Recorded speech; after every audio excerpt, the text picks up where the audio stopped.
Well, I'm saying we're in an unusual situation, but we have a quorum, so I think we should proceed. I have not heard from Councilmember Reed, and I don't want all of you to be sitting here and not making good use of your time and commitment. And we're in a kind of unusual start to our committee because we're trying to start before we have our final members seated, but so we can get everybody going. And because we've got a lot of important work ahead of us.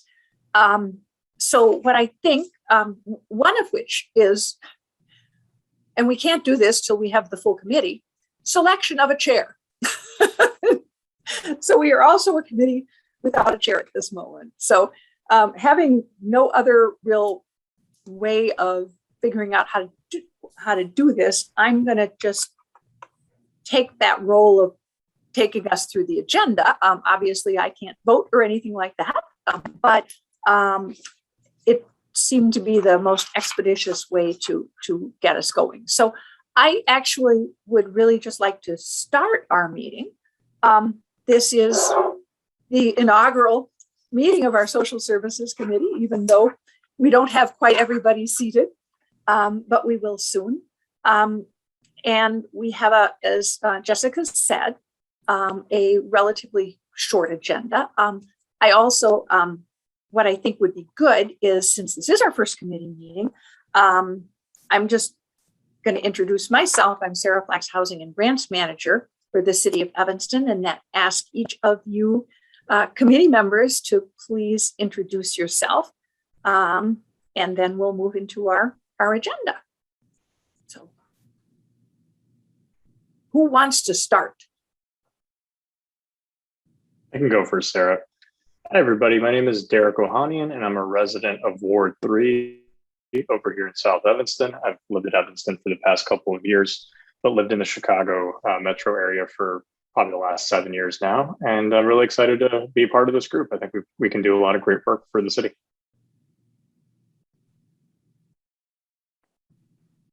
My name is Archana Sood. I'm a resident of Evanston, Ward 2. This is my second year, I think, with the City of Evanston community, and I really enjoy being involved and volunteering as part of the City of Evanston services.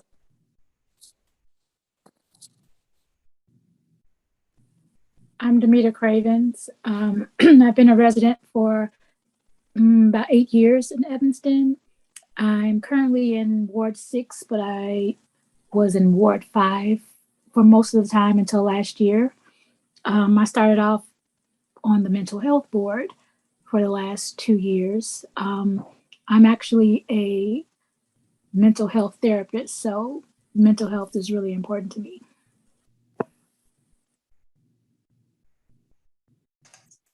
My name is Amanda Angola. I grew up in Evanston and I moved away to Madison, Wisconsin for about 20 years. I recently moved back about 2 years ago. I live in the 7th Ward and I'm a social worker. I'm really excited to be a part of this group. I also was on the mental health board initially, but in my role in the past, I've been a clinical social worker, and right now I work as a clinical professor at the University of Wisconsin-Madison. And I'm Jessica Wingeter. I'm the Senior Grants and Compliance Specialist. I'm actually also an Evanston resident. I live in the 5th Ward and have for about 12 years. I also grew up in Evanston and then moved away and have come back. So I'm really excited to work with everyone. Okay. Thank you. I'm sorry, we have 2 of our new appointees. Can I invite them to speak? Yeah. Great. Okay, I'm gonna, bear with me, everyone. I'm gonna start with Samantha. Good evening. Can you hear me? It looks like it's working. Wonderful. Good evening. I'm Samantha Olds Fry. I'm an Evanston resident of the 4th Ward. I've been here for, oh my gosh, coming up on 4 years. I have a background in public policy, healthcare, appropriations, and policy. So very excited to be here. Thank you. All right, and then we're going to move to Sherry Hickey.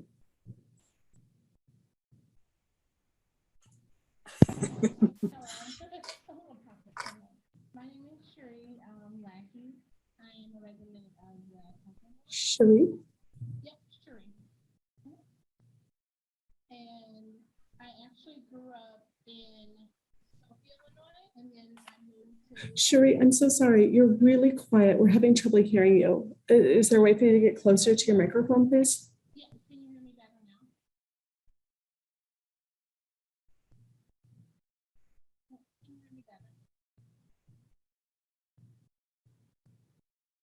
To be fair, I kind of put everyone on the spot. I apologize. Can you hear me now? Or no?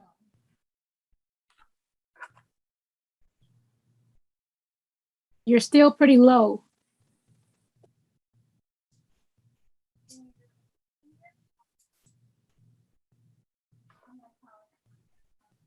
Okay. Jessica? Yeah. Can you do something? I am trying to text the link to Councilmember Reed, but I don't have the link when I go to our calendar. Somehow this has disappeared from my calendar, which is frustrating. Let me see if I can figure this out. Well, you know what? I bet I can send it to you in our chat.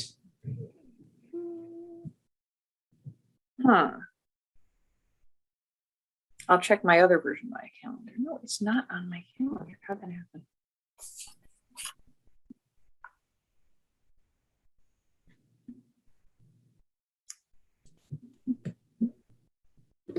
I think I can email it though. I just don't have it as a text.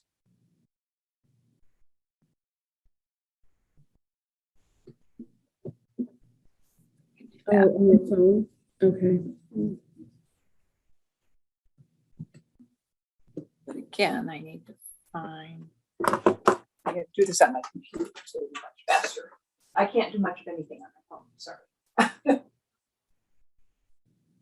If I resent it to him, could he get it that way? You sent it to me by this link, right? Yeah, I got it.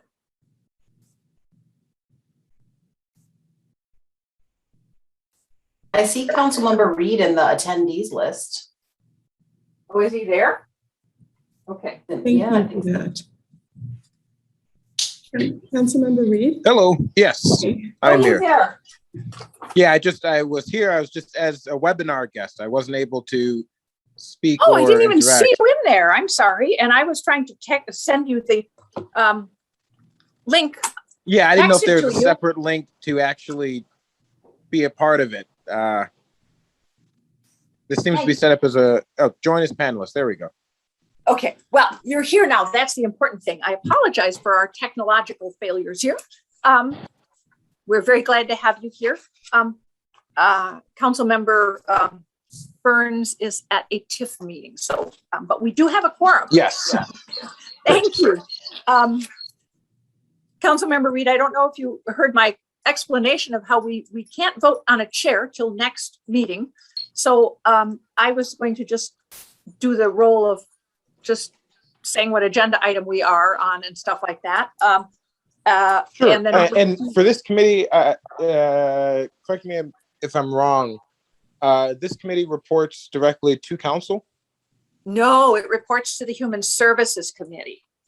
Okay, it reports to Human Services. Yes. So our chair will be from among our community Yes. members. With that, yeah. And so it's kind of a weird situation, and I don't want to ever put myself in as being an official chair of this committee, but I figure that's kind of the only thing. Just an unusual situation. So we have our members who are currently seated. And we've introduced two of our to-be-seated members who are joining us. And I think what I'm going to do, we have, I'll ask for public comment. That's the next thing on our agenda. And we did not get any anyone signed up for public comment, but if any of the participants, any of the attendees would like to make public comment, you can raise your hand, and then we can, Jessica can promote you to being able to make public comment. I am not seeing any hands raising, and if any were to, we could go to it again. I'm going to actually do some screen sharing now so we can go through our agenda. We did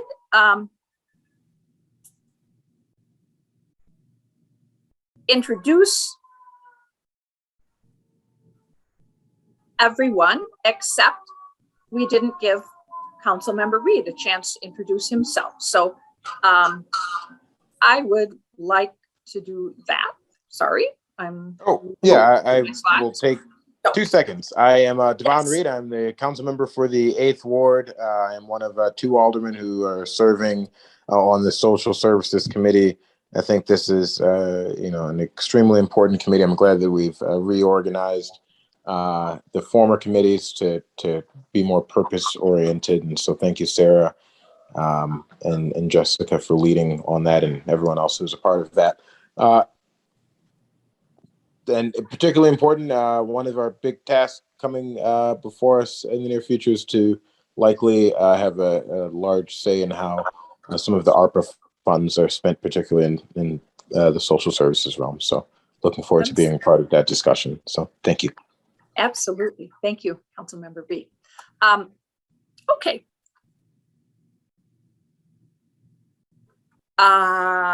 We've done all of, I'm having problems with my slide control here. That's really annoying. It's not advancing properly. Do your arrow keys work? There we go. I just have to hit the thing harder. So we're in an interesting situation. Emergency Solutions Grant is one of the grants that this committee makes recommendations for the use of. And this isn't the biggest part of the committee's responsibilities, but it has become very timely and important to get our ESG grant allocated, because one of the things that is happening at some time in the not too distant future is all of the eviction moratoria are going to be ending. And we are already working on dealing with evictions and trying to prevent them through rent assistance and other assistance. But one of the things that this Emergency Solutions Grant gives us is the ability to help people who are at risk of homelessness and eviction because of reasons other than financial impact of COVID-19. All of the money that comes out through the CARES Act and the Consolidated Appropriations Act and even ARPA is limited to helping people who were impacted by COVID-19. And regrettably, there are some people who just are not necessarily financially impacted by COVID-19, but still have need for rent assistance and other help. So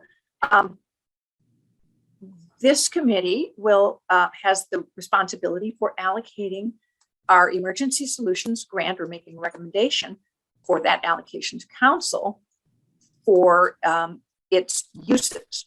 Now, one of the things I will be absolutely frank with you is ESG is not a flexible grant at all. It's not like CDBG. It is very prescribed by the federal government.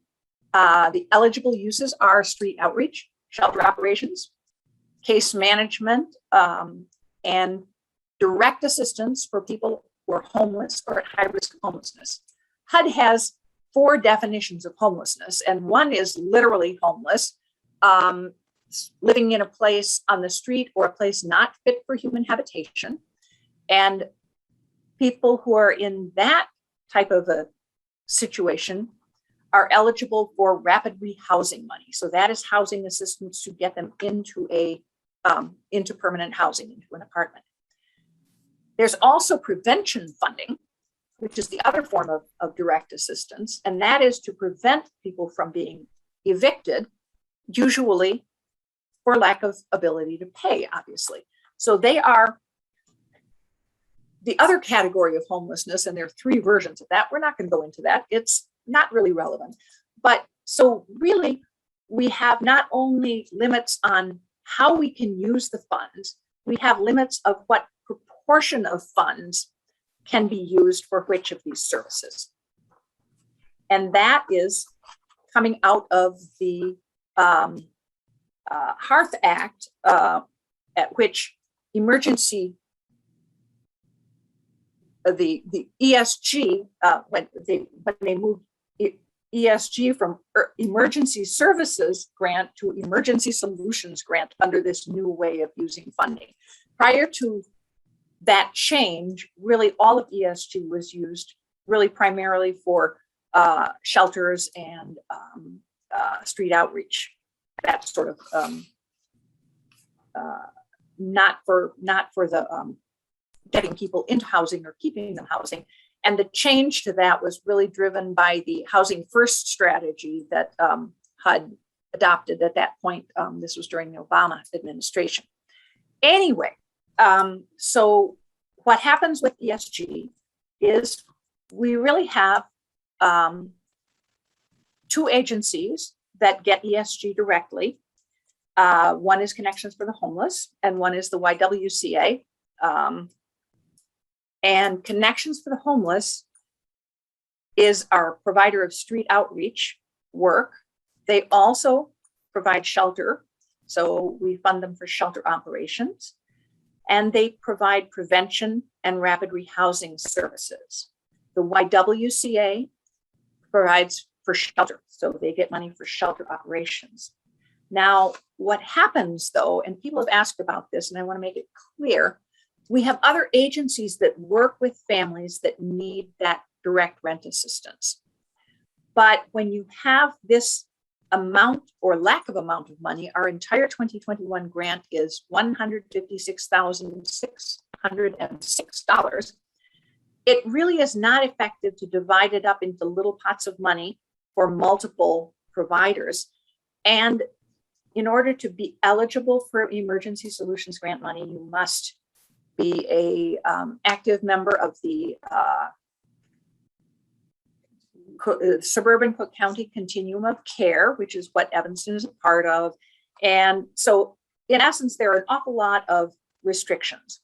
Now, one of the things that all of our other agencies know is that if they have somebody who needs rent assistance that could be eligible, they need to direct them to Connections for the Homeless. And so that's really how we holistically try to help serve residents of Evanston who are eligible for that rent assistance, whether it's rapid rehousing or homeless prevention. And that also is through the Continuum of Care's centralized coordinated intake process, which HUD requires, and HUD requires ESG to follow. So, you know, this is really simply the effective way we can use the funds. And the actual allocation is detailed by activity in the memo. And it also shows the percentages that each one of those uses will be allocated to each of the uses. The key thing, the other key thing is we are able to switch funding between prevention and rapid rehousing based on need. So we start out with an allocation, but HUD agrees that you fund people in need as they present. In other words, it's not like you go, oh, well, I've still got this much money in rapid rehousing, but I have any prevention money, so I can't help this family. It doesn't work that way. It is flexible that way. But as I say, we really have like zero flexibility with this money because it's almost more like a contract for services. I mean, you say you're taking this money and you deliver the services with the agency. So are there any questions from the committee? Because what we are going to request from the committee is is a vote to approve this recommendation so that we can get it to City Council at the special City Council meeting on the 20th of September, so we can get this money into use promptly. By the way, we just got access to our 2021 funding, our 3 entitlement grants at the very end of August. If we had had it earlier, we would have, I don't know what we would have done, gone straight to council. But so it's a weird situation. But any questions, anyone? Yeah, Sarah, I've got a few here. I was trying to read through the document that was sent ahead of time that details more of this, and then as well as just trying to pick up on some details as you were speaking. So I'll start from the bottom, actually. The City of Evanston 7.5% administration fee, it's about what, $12,000. What does that actually pay for? It pays primarily for city staff time to manage the grant and the grant process. And there's quite a bit of it because there's a lot of reporting, and that's covered by, so we report on ESG on a quarterly basis in a system called Sage, which is a totally separate system. And so we have to chase down the numbers that get pulled out of the HMIS system, get reformatted and put into the Sage system. We also have a lot of other reporting and things that come up, not all the time, but for example, this year, earlier in June, we were monitored by HUD on ESG.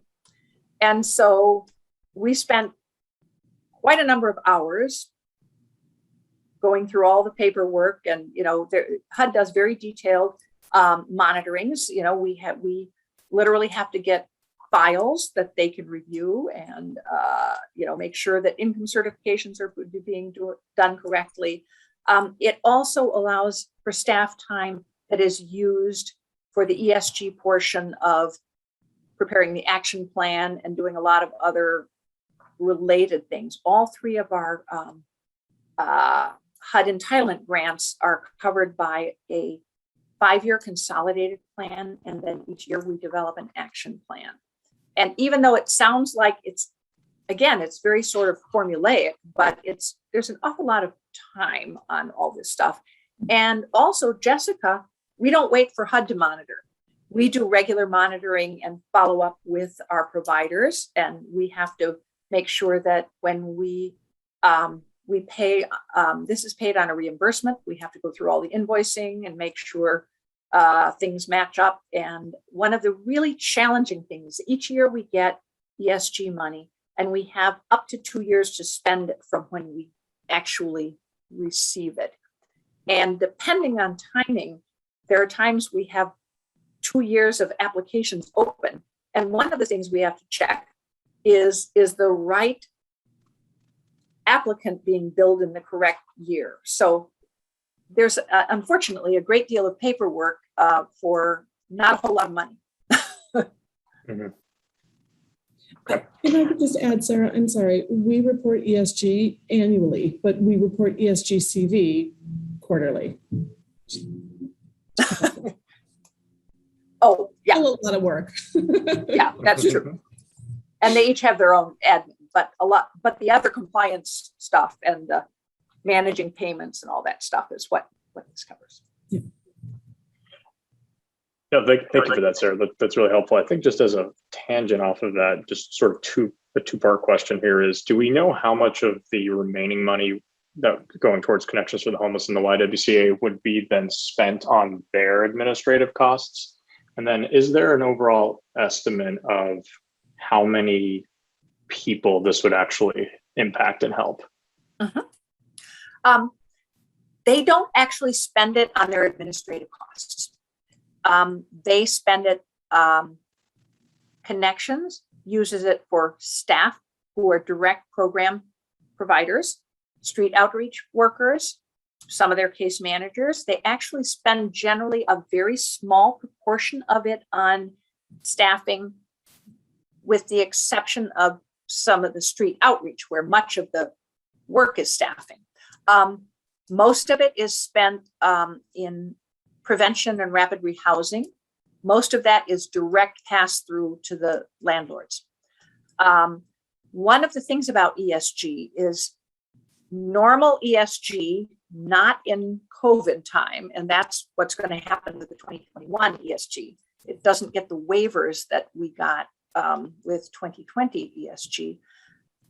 There is a 100% match requirement. So we also have to prove that the people we are working with, the agencies we are working with, and or the city are putting in 100% of our own money to the same activities and work.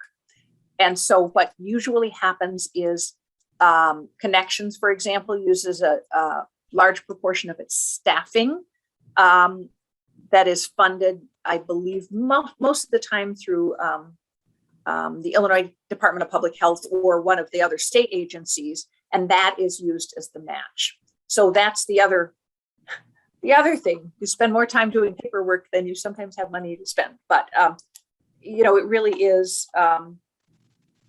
There's an awful lot of compliance with this particular grant. So, how many in a normal year?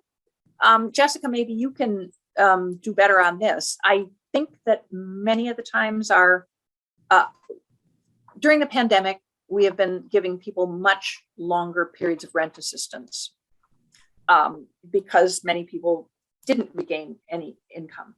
But let's try to give, if you can go back to a normal year and maybe estimate the number of people or households, that would be helpful. With prevention usually serves about 5 to 7 households. And rapid rehousing, as Sarah mentioned earlier, because we're following the housing first model. So we've put more funds traditionally into rapid rehousing. That serves about 10 households. And that can vary based on household size. So a household can be an individual or a person of one, or it can be a family of 3 or 4. And as we know in Evanston, rents for families are much more expensive and take a much bigger subsidy than rents for individuals. And with the shelters, our normal pre having the much expanded shelter capacity that we have right now because of the CARES Act funding, we were probably, our ESG program was probably serving 250 to 300 homeless people in shelters between the YWCA and the Connection for the Homeless and street outreach. A lot of times they're working with a pretty consistent group. It's not, you know, we didn't have the levels of influx, but that was generally probably 150 or so individuals that were supported through street outreach in a year, if I recall correctly. So it actually can serve a lot of people. It doesn't cover anywhere near all the costs for any of those programs, of course. Mm-hmm. So. Okay, all right, thank you. So any other questions? We did have one question from an audience member. Can we? I don't think we want to take questions. I think maybe we can do a public comment after we get another opportunity at public comment, but I don't want to really. Sure. I'm also happy my contact information is available and should people have questions, they can also contact me by email after the meeting. We can do that. I mean, we can take it at public comment, but I just, I'd rather just proceed with business right at the moment and then go back and do an opportunity for public comment. So any other questions on this item?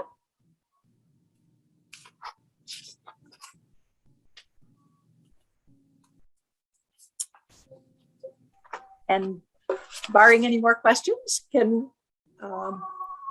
we get a motion to approve?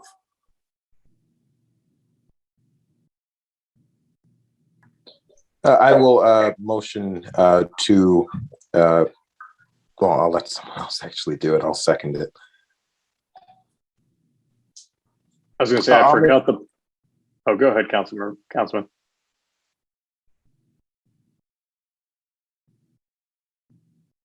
I was going to say, I forgot the parliamentary procedures for this, but I'll motion to approve. Okay. I'll second that. Okay. And we do actually have to do a thank you. We do need to do a roll call vote. Jessica, can you call the roll? Yep. Archna? Yes. Derek Ohanian? Motion. Yeah. Yes. Demita Cravens? Yes. Amanda? Nagoya? Yes, I approve. Okay. And Councilmember Reed? Aye. Thank you. Thank you all. All right, now what I'd really like to do is move into the biggest part of our committee's work, but briefly, we need to look at, okay, if I can get this to work.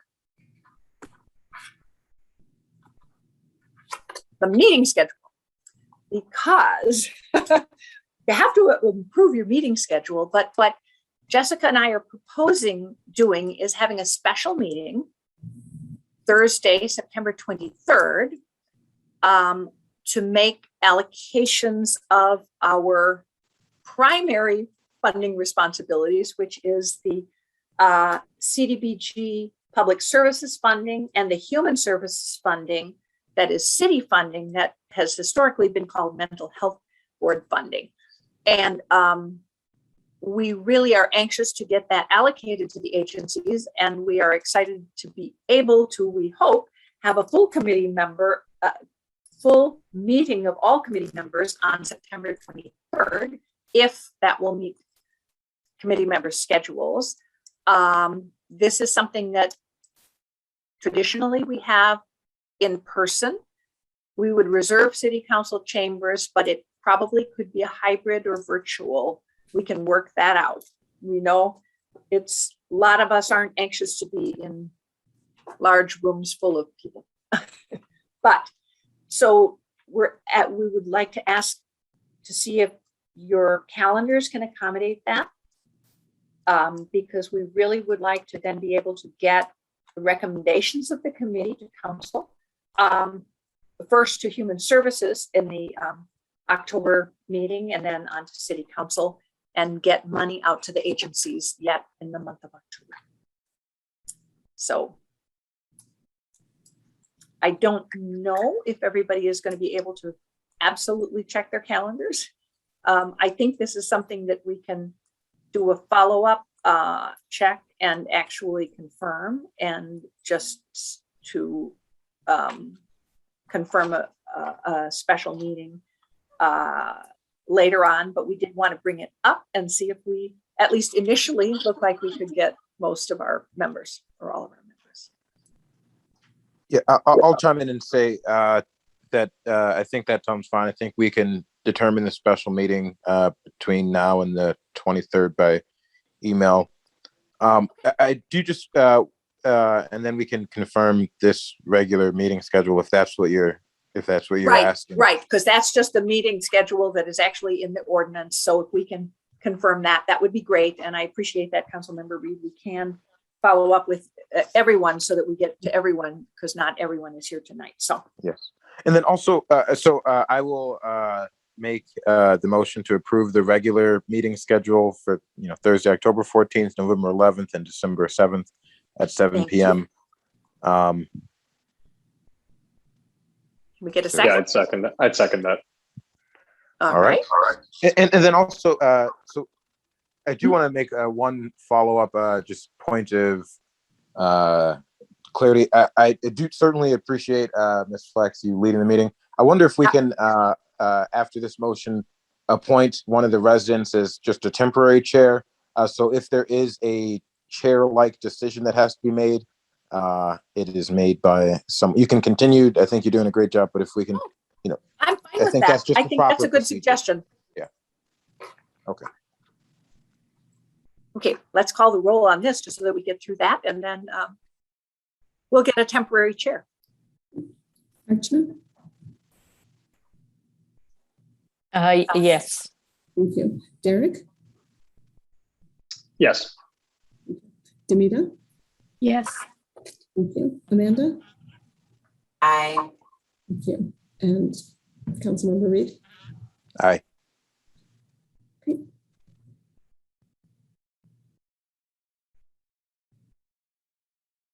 Do we have any volunteers then for a temporary chair? If we don't have a volunteer, I'm going to nominate Derek since it seems like you've been the most vocal this evening.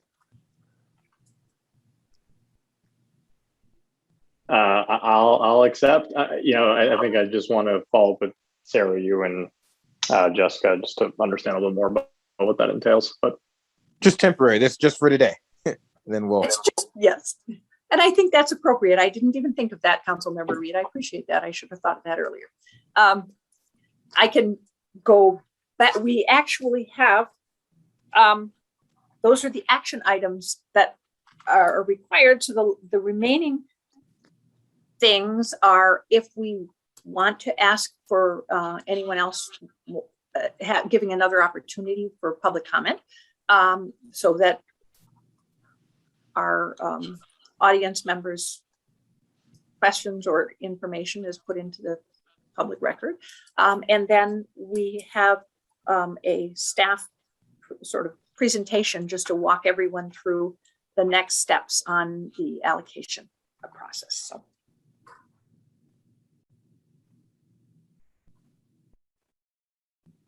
I go back to the agenda. Oh, I'm going the wrong way. This is not working well, sorry. So we're at 6. Correct. So if you move forward 2, Okay, well, I'm just, please, slides. I will move forward and then, because I just wanted to give our chair an opportunity to ask if he wanted to hear public comment or if we should hold that till the end. yeah, I think we can do public comment now if there's anybody. Okay, and I'm going to just take well, maybe I should just leave it here. I'm sorry, I'm having trouble with my computer, but I want to now unshare and I will put this back up so that we can actually see. Sorry about that. Do we have any public comment? I'm looking at participant attendees to see if anyone has a hand raised. And I'm not seeing any hands raised at the moment. But we've got, I will answer, Ali Harned actually put a question into the Q&A. Can these funds be used for homeless District 65 and District 202 students? They can, if it's the families, if they are in a family in a household. Rapid rehousing and prevention are not generally used just for independent students because it wouldn't be appropriate to house them independently, but they can be used for the families of students in the schools, and they frequently are.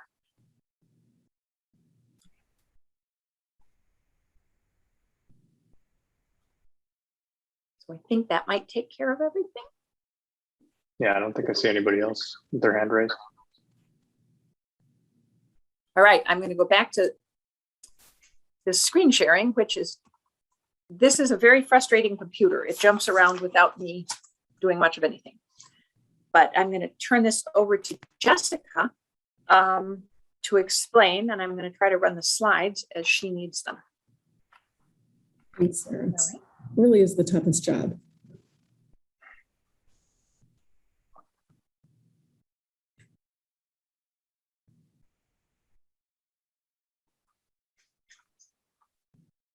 Jessica, Yes. I just want to make sure you can see the slide. And No. Would you like me to present? I'm not sure that I can present. And okay, well, can everybody see the slides? First question. I'm not saying anything. Ha. All right, that's frustrating. Because that's all I'm seeing right now. Let's try again.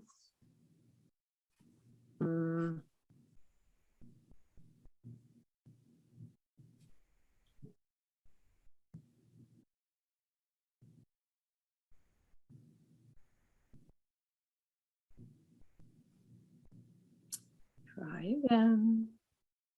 I might be able to grab it.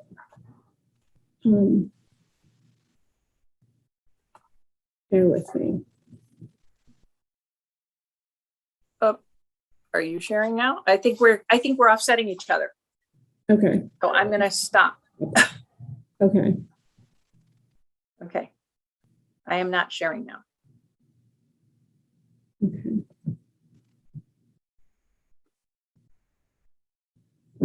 I'm sorry. Give me just one moment.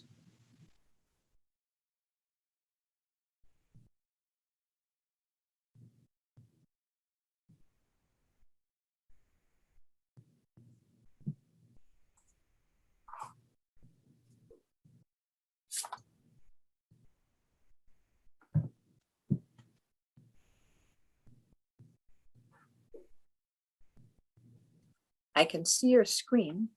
You can see my screen? Yeah, but I'm just seeing the Zoomtopia thing. Not. Okay. Great. That's okay. That's kind of where I want That's to a be. start. Right. There we go. Ha. Okay, great. Do people see like a bar in the middle of my screen with the Zoom presentation? Okay, hopefully not. No. Okay, great. So thank you guys. We are, like I said, working through this. So one of the main points that I hope to convey is that this change is grounded in the city's equity work, which actually began in 2018. So at the direction of council, the city manager had staff perform a comprehensive review of social service programs.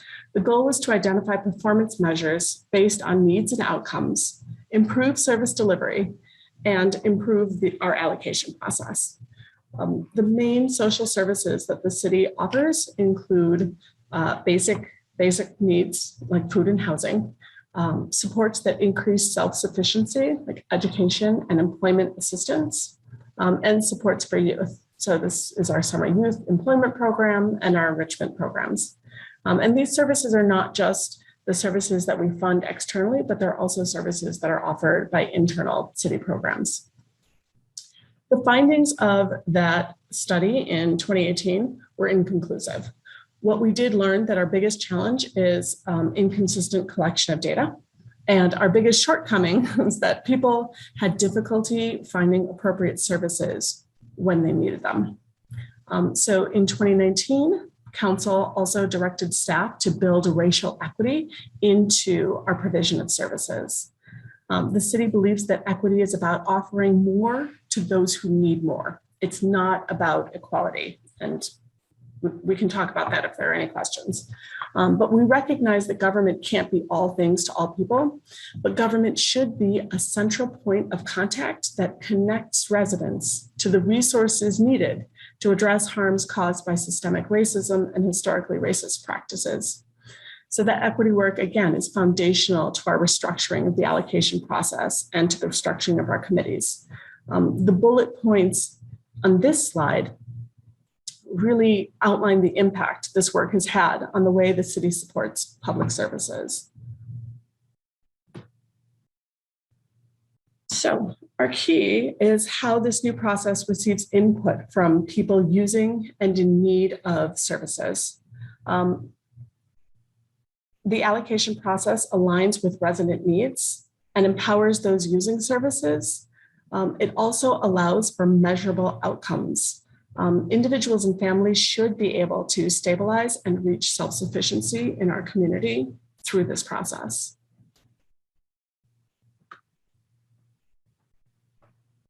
The prior process was to fund agencies for doing good work in our community with no specific long-term goals or measures. In reviewing programs, staff could see that people were served, but we had no way of knowing whether the services ultimately led to self-sufficiency, which is our goal. The new process may focus more resources on fewer households, but those households will gain self-sufficiency as an outcome. So our new process, bear with me, this might be reviewed for some, but it might be new for others. So it starts through funding case management services and specifically holistic case management services. So what does that mean and why is it the focus? Most social services have a case management component, but holistic case management is able to address all of the needs a household may have, whether those needs include housing, workforce development, assistance with transportation, access to medical and mental health care, support for young children or school-age youth. But this idea is that holistic case management addresses all the needs of the household. Funding case management services will provide support to those enrolled. So one of the things we look for is that a loss of funding would lead to a reduction in staff. That's something we want to prevent. The goal is also for this funding to build room for the program to enroll new participants. So it's important to consider the number of Evanston residents that the program serves and the number of Evanston residents that the agency would be able to enroll if awarded funding. This would include referrals from city staff and safety net providers. So the key is when people in need are identified, city funding makes it possible to get them into case management services quickly. Safety net services meet the basic needs of individuals or families in crisis. They need to be able to access services or be able to provide services quickly and for free, so individuals and households can access them to prevent further destabilization. That's the critical component in safety net services. And for that, we use the but-for rule to define safety net services. So but for the service, the stability or well-being of the individual or household would be threatened. So when applied, it defines services that have an immediate measurable impact. So for example, we can tell that, a defined number of meals were provided or a defined number of people or households were housed. Expanding on those examples, a domestic violence shelter provides a safe place for people fleeing from their abuser and likely results in entering into deeper case management services. This is an example of a safety net service that can also connect people to deeper case management services and more holistic services. But that's not a requirement of safety net services. Sometimes safety net services are just the provision of the specific item that will prevent a household or individual from falling into destabilization. Okay, we also want to look at support services. Now, the applications have only been open for case management and safety net services. We have not had the opportunity to explore support services. But support services are critical for clients in case management. This is the second component of our new client-centered service delivery process. And this is where the voices of people in need of services or accessing services are really able to come out and define the services that they receive. So services can be provided more immediately if they're paid for on perhaps a fee-for-service basis. And individual clients' needs will vary. So we want to have flexibility with this funding. The goal is to hear from case management providers what services their clients need to be able to reach self-sufficiency. And then whether those services are job training or education programs, childcare, healthcare, whatever they may be, and then determine what agencies are providing those services. Another option for support services is to provide like flexible funds for immediate or urgent needs that aren't addressed by safety net services. So examples can be transportation, whether it's bus or train passes. It could also be helping people or helping households with parking tickets so that they don't lose their car and lose their form of transportation, or provide immediate emergency car repairs. Other examples could include like emergency dental services or mental health services not covered by intake programs, or assistance with medication management. The flexible services really, the goal is to address a gap that other subsidies or funds don't provide for. Okay, so this slide also, I apologize if it's familiar to some, but this is just an outline of the funds we're looking at for 2021. And you can see it's a combination of our CDBG Public Services, our entitlement grant. We did have some 2020 CDBG that we reallocated through to COVID needs that we can use for public services. And then our local mental health board funds or human services funds. This slide is a review of how we've funded services in the past. So historically, you can see that when the city funds agencies, it's been primarily for supportive services. We're pretty supportive services heavy. And that again goes back to giving agencies money for the good work that they were doing. But through this restructured process, we would be funding robust case management services, about 40%, safety net services, again, in recognition of the pandemic and how that's really had a severe negative impact on our most at-risk households. And then a smaller portion for now going to social support services. Okay. And again, the goal of this restructure is very much in keeping with the Robert Woods Johnson Foundation model.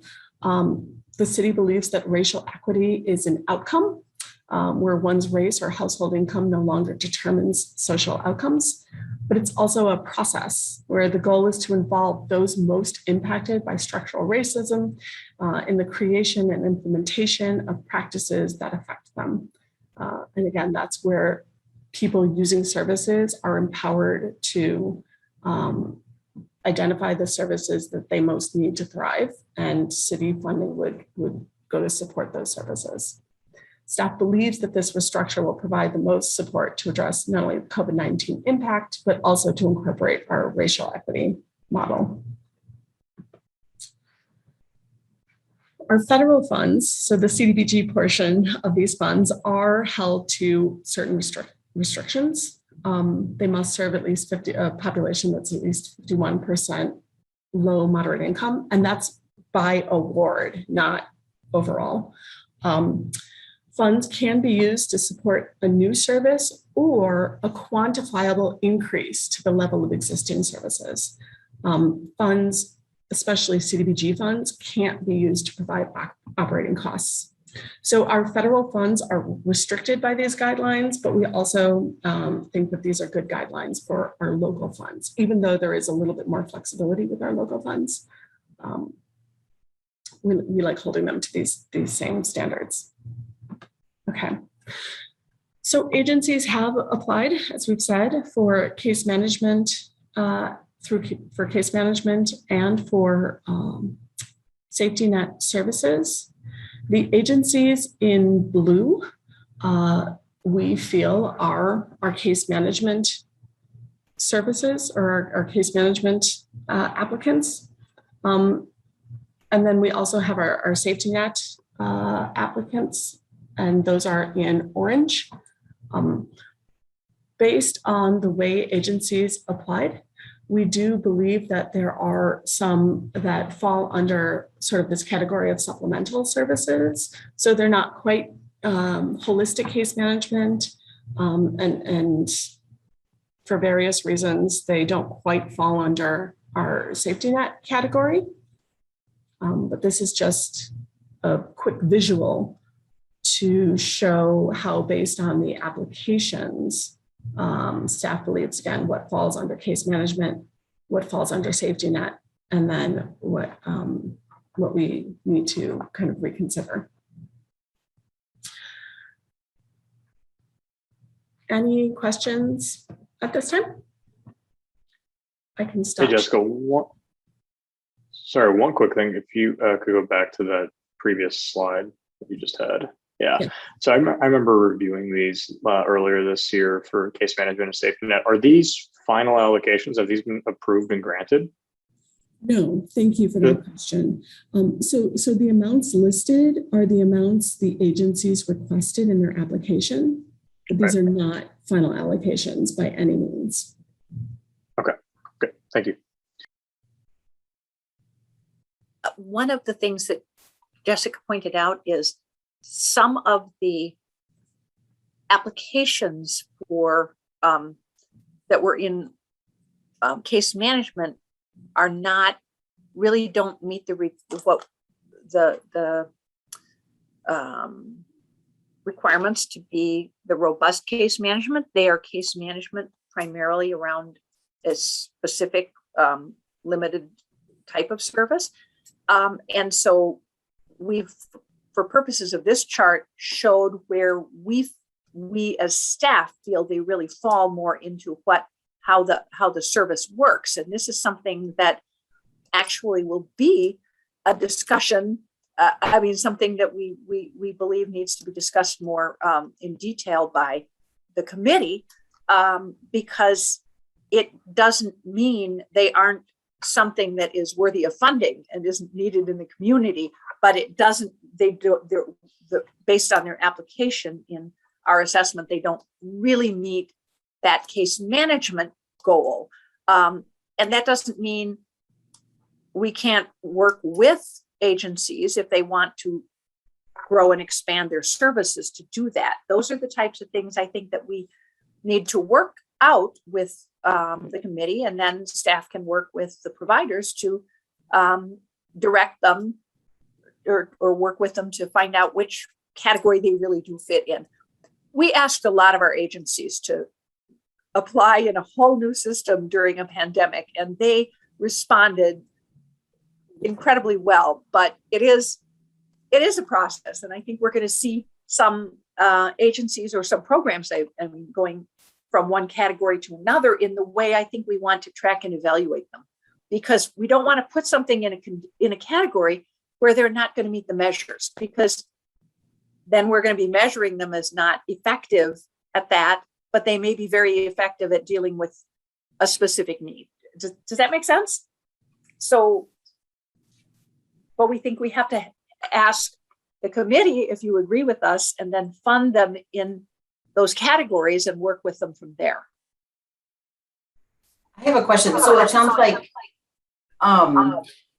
each of us went through all of the application proposals and sort of thought through what we thought would be fair or equitable. Mm-hmm. And it sounds like we're now thinking there's a supplemental services category for some of those agencies that don't completely fit into case management or safety net. And we haven't gotten to that point, or people haven't been able to apply for supplemental services yet. So that if we as a committee agree that we want this third category, that would come maybe later down the line when others have a chance to apply or what have you. Is that kind of what you're talking about, Sarah?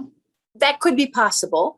Or another thing would be to say, if these are supplemental services that are people are being referred to and actually getting, we can work out a fee for services agreement and pay, get an up to amount or something like that we then reimburse them on a service by service provided. Those are things, and we may not be able to move to that in 1 year. These are the types of things we want to show the committee, because we think this is what we ultimately believe we need to get to fully implement the model, but we may not get there in 1 year. We may just, to a certain extent, say, hey, we need to fund agencies because in essence, especially with our CDBG, the CDBG has to be expended in our fiscal year 2021. That's a requirement of the federal government. So we are going to be looking with the CDBG and saying the agencies are going to report on work that they've been doing this year, and we will fit it into those categories. So I don't think any of us ever thought we would have such a complex transition. Another thing that Jessica and I feel very strongly about is we really have just begun implementing this first year in terms of a real process. So we recommend that we do not have an application round for 2022. We recommend that we work with the agencies and refine the allocations based, and do 2022 allocations, hopefully in maybe beginning of the second quarter in 2022, based on how progress is moving, and be able to take advantage of what one of the other benefits of this combined funding is, that we can start funding certain things with local funding, so that not some agencies who historically have been funded exclusively with CDBG got all their funding basically paid in the last quarter for all the work they'd done earlier in the year too. So it's a cash flow thing. And that's one of the things we were very sensitive to, is a challenge with our different funds. And we sadly do not control that because the federal government releases funding when the federal government decides to release funding. So yeah, there are a lot of things that have to be worked out to, I believe, to get to what we envisioned would be able to happen with this. I'm sorry, I didn't realize I left myself off of visual. I tried to stay, but these are all things that we need to talk about and consider. And one of the things we also want to do is bring reports on how agencies are doing to the committee so that they can hear that. I also think that some of this early work will help inform how we look at social services with ARPA, which, as Councilmember Reed mentioned, this committee will be involved in allocating, because I think we have an opportunity to look for needs that are not being directly met in the community, and see if there are services or programs that we think can be initially funded or sort of jump started with ARPA, and that we can then try to look for other ongoing sources of support, because I think that's going to be a very important thing. We don't want to necessarily put money into programs that run for a year or two and then just vanish again. We need to figure out how to work to support them longer term without having ARPA. We have to figure out another more sort of long-going sustaining method of sustaining those services. So there is a lot of I think really, really important and exciting work for this committee to do. And so that's why we're hoping we can get a meeting on the 23rd. And we will follow up with everyone on the committee and finalize that. Our process then, I think Jessica shared with everyone, even those who weren't on either the Housing and Community Development Act Committee or the Mental Health Board, so didn't go through the actual meetings where all of the applications were presented and all that background information was provided. So that will be, we will write up more stuff. We will put before the allocation meeting, we will provide just information that is supplemental to that, including how agencies have done with compliance and reporting, and also how they've met objectives before, because even, in other words, were they, every agency has in their subrecipient agreement their goals and measures, how many people they're going to serve, what they're going to do. In other words, similar to what Jessica was talking about, is not just are we going to serve them, but what services are they going to get? What outcomes are those services going to achieve? They report on that type of information, and that's an important measure. One of the things the Social Services Core Committee recommended, and as part of this recommendation, is that we really look at those outcomes and how programs are progressing. And if they are not delivering, then we have to talk and figure out what's going on. And there can be an awful lot of reasons. I mean, we've had situations where an agency or a program might not meet its goals, but may have lost significant other source of funding or something like that. We won't ding people for stuff that is beyond their control, but those are the types of things we have to look at all the time. And then it's also an ongoing, what else is needed that isn't being done in the community that I think we need to look at, especially what isn't available in our community for ARPA. So there's a lot of stuff. We need your brain power on all this.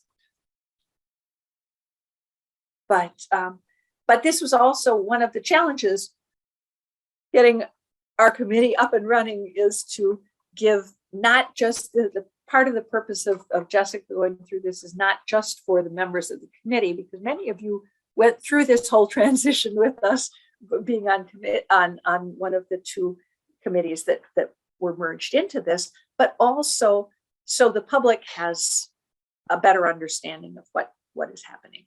And the agencies are very anxious. They're hoping very much that we will have a interim committee meeting. So if it's not the 23rd, we'll end up with a doodle poll to figure out when we can get one in, so that we can really get allocations out. So are there other questions that we can answer, or any other things?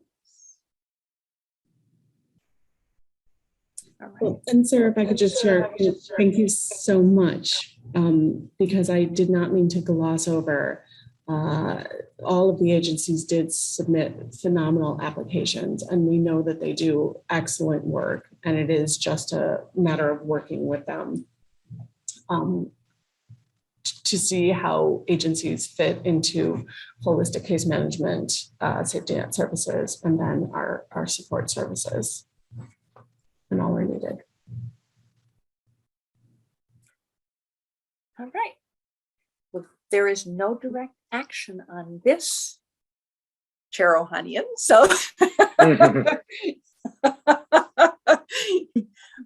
I think if there are no other. I think we can call for adjournment of the meeting. So can I get a motion to adjourn? Certainly.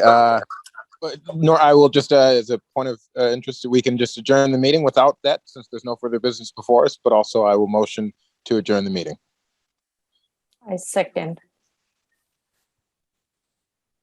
And I believe, Councilmember Reed, correct me if I'm wrong, we don't actually have to do a roll call to adjourn.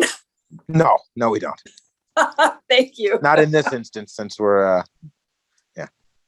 Well, I appreciate you're much better on Robert's Rules of Order than I am. no. Thanks so much to everyone. It was good to see everyone, and we appreciate your time. Thank you too for the wonderfully thorough presentation. So thank you. Thank you. And we will be following up with all of you about dates. Yes, about the Sounds special meeting. Great. All right. Bye, everyone. Thank you all. Have a Good night. Good night.